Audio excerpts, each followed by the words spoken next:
On Sunday, the coalition officially launched their election campaign. It does make you wonder about what the last 5 weeks have been about, but I digress. During the course of his 50-minute speech, Scott Morrison announced the government's response to the housing affordability crisis, namely the opportunity for first home buyers to use 40% of their super balance up to a maximum of $50,000 for the purchase of a home. For good reason, there have been a range of criticisms about this policy, especially in regard to the impact on prices it would undoubtedly have. But as I'm not an economist, I'm going to stay in my lane. Rather, I'm interested in how much people could actually access given how much they have in their accounts. So I turned once again to my trusty ATO tax return dataset. This first figure shows the mean and median super balances as at the 30th of June 2019. Yes, this is 3 years ago, so it may understate things.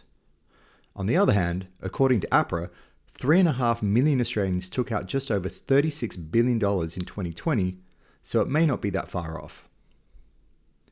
The mean superannuation balance peaks at $370,625 for 64 to 69-year-olds, whilst the median super balance peaks at $152,000 for 60 to 64-year-olds. With some Australians having quite significant superannuation balances, it's not surprising the mean is substantially larger than the median. As we're focusing on first home buyers, I'm going to focus a little younger, on the 30 to 34-year-olds. The mean balance for this group is $50,250 and the median is $39,747. However, it's well understood that superannuation balances are not distributed evenly across the genders. And this figure makes it clear. The gender gap in super balances is the smallest for the 25 to 29-year-old bracket at only 4.5%. By the 30 to 34-year-old bracket, it is increased to 22%, with men having a median balance of $43,836 and women $35,930. This gap keeps increasing through to 61.2% by the 55 to 59-year-old bracket. Finally, as Scott Morrison did reference single mothers in his speech, I wanted to check if there was a difference for median super balances for women based on their relationship status. Yes, the ATO dataset captures whether you are married or de facto. It doesn't capture whether you have children though. For women aged 30 to 34 with partners, their superannuation balance at $38,338 is 16.6% higher than the $32,870 for those without partners.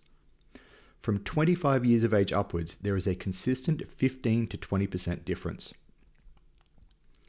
I also decided to run the median balances by age for all 4 permutations of gender and partner status, and something interesting popped up. Whilst this is a visual and not statistical comparison, it looks reasonably clear that the superannuation balances for men with partners are substantially higher, not just as compared to women, but also as compared to men without partners. I haven't thought much about why this would be, but if you have any suggestions or ideas, please leave them in the comments below.